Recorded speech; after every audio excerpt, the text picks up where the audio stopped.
My stepmom sold my dead mother's wedding dress to buy her own daughter a prom dress. I found out when I saw Madison's Instagram post from prom night, and something about the dress looked familiar. Too familiar. It took me 3 days of digging, through old photo albums to confirm what my gut was telling me, and another week to track down exactly what had happened. When I finally confronted Tracy at Madison's graduation dinner, the silence that followed my revelation was worth every second of the heartbreak that led up to it. Let me back up. My mom died when I was 12, and her wedding dress had been stored in our attic ever since. It wasn't just any dress. It was a 1965 Oleg Cassini original that my mom had bought from an estate sale in Chicago for $1,200 back in 1998. She'd worn it exactly once, on her wedding day, and it had been professionally preserved in acid-free tissue paper ever since. The dress was ivory silk with hand-beaded details around the neckline and a chapel-length train. Most importantly, it had this distinctive feature that made it unmistakable: a small tear in the hem from when Mom caught it on the church steps, which she'd never bothered to repair because she said it gave the dress character and reminded her that perfect moments are beautiful because of their flaws, not despite them. When Dad remarried Tracy 2 years after Mom's funeral, one of the first conversations we had was about Mom's belongings. Tracy seemed to understand how important certain items were to me, especially the dress. She promised, with tears in her eyes, that it would stay exactly where it was until my wedding day. That was 5 years ago, and I'd trusted her completely. Why wouldn't I? She was my stepmother, part of our family now, and she'd made a sacred promise about honoring my mother's memory. Tracy brought her 18-year-old daughter Madison into our lives, and while we were never particularly close, we coexisted peacefully enough. Madison was everything I wasn't: confident, popular, the kind of girl who never seemed to have an awkward day. She was also expensive: cheer uniforms, voice lessons, the latest iPhone every year, designer makeup that cost more than I made, in a month at my part-time job at Barnes & Noble. Dad never complained about the expenses, but I noticed Tracy always seemed stressed about money, especially when it came to Madison's social activities. This spring, Madison started talking about prom. She'd found the perfect dress online, a custom piece from some Instagram designer, that cost $1,800 before alterations. Tracy complained about the price constantly, going on about how they couldn't afford it but also couldn't bear to disappoint Madison during such an important milestone. Dad suggested setting a budget and finding something beautiful at Nordstrom or David's Bridal, but Tracy insisted Madison deserved something special, something unique that would make her feel like a princess. Updated. Hey everyone, getting tons of messages asking how I didn't notice the dress was missing sooner. Honestly, I hadn't checked the attic since last Christmas when we were getting decorations down. I trusted Tracy's promise completely. Should I have been more vigilant about checking on it? Living with Tracy meant adapting to a new family dynamic, where Madison's needs always seemed to take priority. It wasn't malicious exactly, but there was definitely a hierarchy. Madison got the bigger bedroom when they moved in, because she was older and needed space for all her activities. Madison's schedule determined our family vacation plans, because her cheer competitions were non-negotiable. When I made honor roll, Tracy mentioned it in passing to Dad over dinner. When Madison made honor roll, we went to Olive Garden to celebrate. The favoritism extended to money, too. Madison never had to get a job because Tracy believed her focus should be on school and extracurriculars. Meanwhile, I'd been working at Barnes & Noble since I turned 16, saving up for college and buying my own clothes and gas money. When I asked Dad for help with SAT prep courses, he agreed immediately, but I noticed Tracy's subtle eye roll and her comment about how some kids needed more help than others to succeed. Tracy wasn't evil. She fed me, came to my tennis matches when she could, bought me birthday presents. But there was always this underlying current that Madison was her real daughter, and I was just someone she had to tolerate to keep Dad happy. She'd never say it outright, but it was there in the small gestures, the way she'd ask Madison about her day but not me, how she'd remember Madison's favorite snacks at the grocery store but forget mine. Money had been particularly tight this spring. Dad's company had gone through some restructuring, and while he kept his job, his commission structure changed, meaning smaller paychecks for a few months. Tracy stressed about it constantly, going through the budget with a highlighter, cutting expenses wherever possible. That's why Madison's prom dress became such a source of anxiety. $1,800 was a lot of money under normal circumstances, but with Dad's reduced income, it felt impossible. I actually offered to help. I had about $800 saved from my job, and I suggested Madison could borrow some of it and pay me back over the summer when she started her internship at her uncle's law firm. Tracy thanked me but said she didn't want Madison to feel indebted to anyone for her special night. She'd figure something out, she said. She always did. Madison's prom was on a Saturday in early May, and the Instagram photos started appearing Sunday morning. She looked absolutely stunning in a gown that took my breath away, not because it was beautiful, which it was, but because something about it seemed familiar. The dress was a soft champagne color with intricate beadwork around the bodice and a flowing skirt that moved like liquid silk. It was clearly expensive, clearly custom-made, and clearly not something that cost anywhere near the budget they'd been discussing. At first, I just felt happy for Madison. She looked radiant, and despite our complicated relationship, I wanted her to have magical memories from prom. But as I scrolled through more photos, something kept nagging at me. The beadwork pattern, the way the silk caught the light, even the way the dress fit her. It all seemed familiar in a way I couldn't place. It wasn't until Monday night, when I was flipping through old photo albums looking for pictures for a school project about family history, that it hit me. There was Mom on her wedding day, radiant in her Oleg Cassini dress, and the beadwork around the neckline was identical to what I'd seen in Madison's photos. Not similar, identical. The same pattern, the same technique, the same tiny seed, pearls interspersed with silver thread. My hands were shaking as I climbed the ladder to the attic. I knew what I'd find before I even got there, but I had to see for myself. The space where Mom's preservation box had sat for 5 years was empty except for a thin layer of dust that outlined exactly where it used to be. I sat there on the attic floor, surrounded by Christmas decorations and old furniture, and felt something break inside my chest. The next morning, I took Mom's wedding photos to school and showed them to my art teacher, Mrs. Rodriguez, who had a background in fashion design. I asked her if she thought it was possible to alter a 1965 wedding dress into a modern prom gown. She studied the photos carefully, then looked at the screenshots I'd saved from Madison's Instagram. Her face went pale as she pointed out the similarities, not just in the beadwork, but in the specific way the silk had been cut, and the unique pattern of the train that had been repurposed into Madison's flowing skirt. Mrs. Rodriguez suggested I talk to her friend Carmen, who owned a high-end alterations shop downtown. Carmen took one look at the photos and nodded grimly. She'd seen this kind of thing before, people bringing in vintage gowns to be completely reconstructed for special occasions. The work Madison's dress required would have been extensive and expensive, probably costing at least $600 in labor alone. She also mentioned that the original dress would have been worth significantly more than what most people realized. Authentic Oleg Cassini pieces from the 1960s could sell for anywhere from $2,000 to $4,000, depending on condition. That evening, I waited until Madison was at her post-prom celebration, and Dad was watching TV before approaching Tracy. I kept my voice calm and level, the way I'd learned to do when I needed something important from her. I told her I'd noticed something familiar about Madison's dress and asked where she'd found such a beautiful, vintage-inspired gown. Tracy's reaction told me everything I needed to know.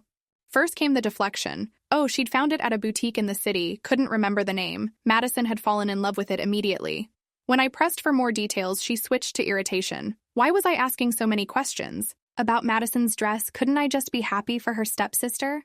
When I mentioned that the beadwork looked remarkably similar to my mother's wedding dress, Tracy's face went white. She tried to maintain her composure, but I could see her hands shaking as she fumbled for an explanation. The dress was vintage-inspired, not actually vintage. Lots of modern designers copied old techniques. I was imagining similarities that weren't there because I missed my mother and wanted to see connections where none existed. But I wasn't imagining anything, and we both knew it. I told Tracy I'd checked the attic and found the preservation box missing.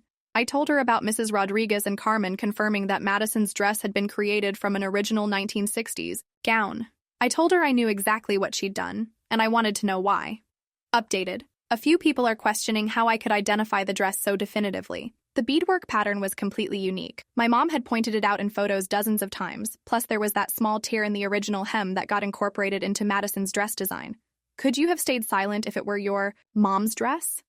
The confession came slowly, piece by piece, like blood from a wound. Tracy had taken the dress to Carmen's shop 6 weeks ago, explaining that it belonged to her late mother and she wanted it altered for her daughter's prom. Carmen had assumed Tracy was Madison's biological mother and that the dress was a family heirloom being passed down. The alteration cost $800, which Tracy paid for by selling some of my mother's jewelry that I hadn't even known was missing yet. Tracy tried to justify it by saying the dress was just sitting in storage, not helping anyone.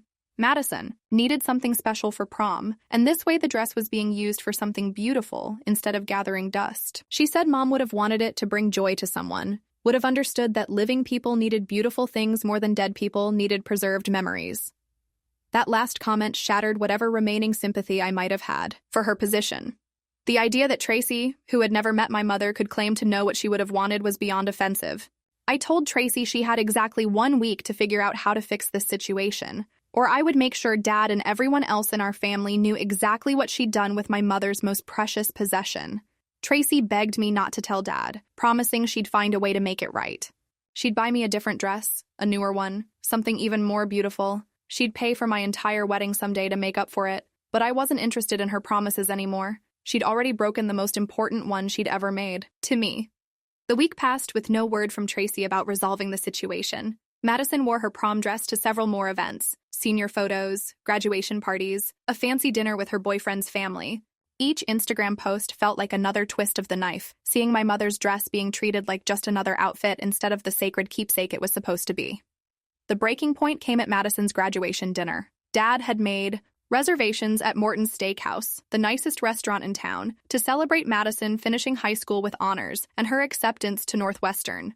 The whole family was there, Tracy's parents, her sister and brother-in-law, even Madison's boyfriend and his parents. Everyone was in high spirits, sharing stories and making toasts to Madison's bright future. I waited until after we'd ordered, when everyone was relaxed and happy.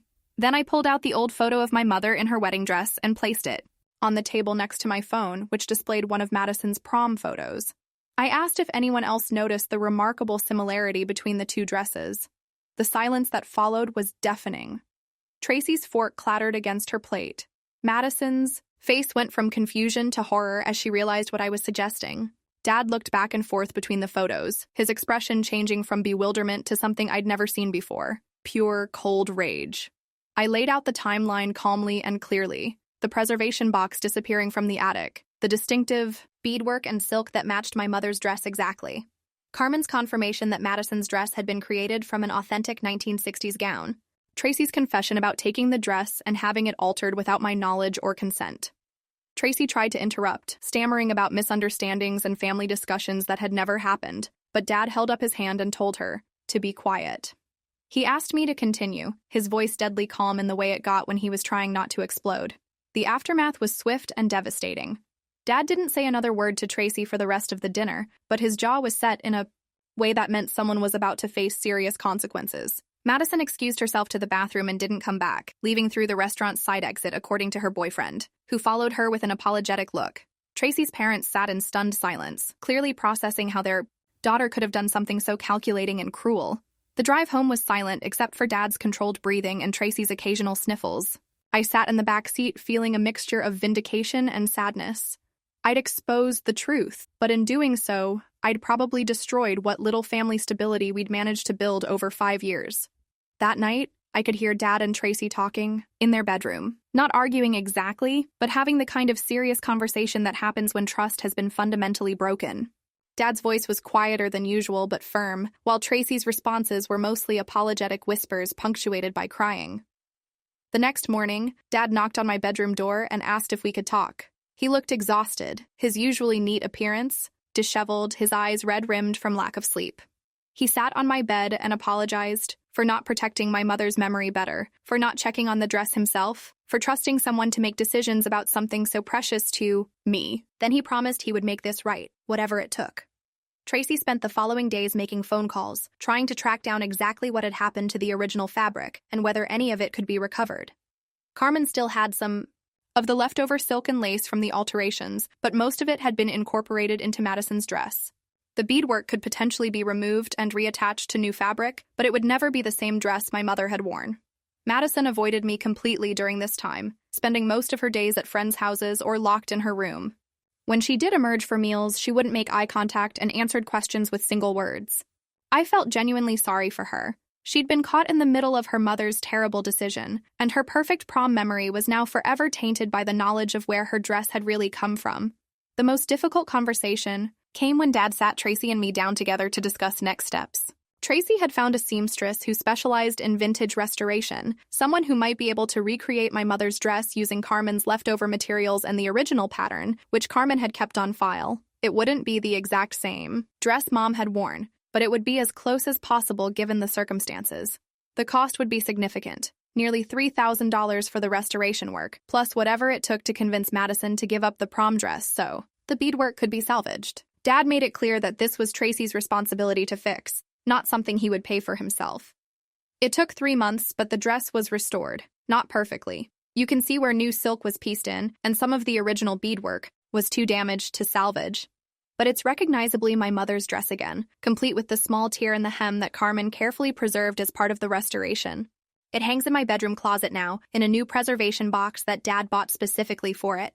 Tracy and Dad's marriage didn't survive this betrayal. The dress was just the final revelation in a pattern of favoritism and boundary crossing that Dad had been overlooking for years. They separated in August, and Tracy and Madison moved to an apartment across town. Madison and I have managed to rebuild some kind of relationship since then. We text occasionally, mostly about school and college plans. She apologized for her mother's actions, and I believe she genuinely didn't know where the dress had come from until that night at dinner. Dad and I are closer now than we've been since Mom died. He started sharing more stories about their wedding day, about how carefully Mom had chosen that dress and how beautiful she looked wearing it. Sometimes I take the dress out just to hold the fabric and imagine the woman who wore it first, who loved it enough to preserve it for a daughter she'd never see grow up. The experience taught me something important about trust and family, that blood and marriage don't automatically create sacred bonds, and that sometimes protecting what matters most means being willing to fight for it, even when that fight destroys relationships you thought you wanted to preserve. Updated. Several people have asked if I regret exposing Tracy so publicly instead of handling it privately with my dad first. Honestly, I needed witnesses to prevent any gaslighting later. Tracy had already lied to my face. I couldn't risk her spinning the story if it stayed private. Do you think I was wrong to confront her? In front of the whole family?